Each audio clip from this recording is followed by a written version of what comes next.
Ce radar sur l'A35 au niveau de l'Elzo crépite en moyenne 196 fois par jour, ce qui le place à la 20e position dans la liste des 100 cinémomètres les plus rentables, je voulais dire les plus actifs. Mais Strasbourg n'est pas la seule ville alsacienne à se distinguer dans le top 100 des flasheurs français.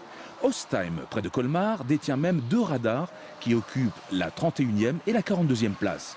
Celui qui gère le trafic dans le sens Strasbourg-Colmar étant le plus actif, avec 160 flashs par jour.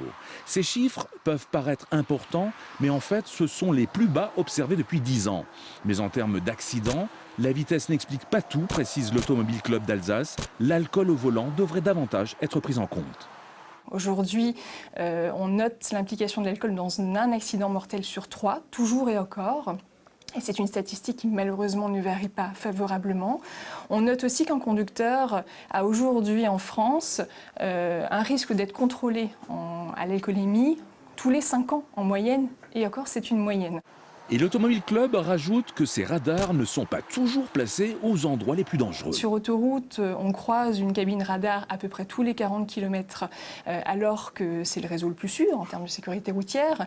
Et on est sur les départementales, là où 2 tiers des accidents mortels se produisent, on va croiser une cabine radar à peu près tous les 400 km. La majorité de ces flashs concernent de petits excès de vitesse, comme avec cette voiture. Alors faites le calcul, pour le radar très actif de Strasbourg, ce sont près de 10 000 € qui tombent dans le panier de l'État chaque jour.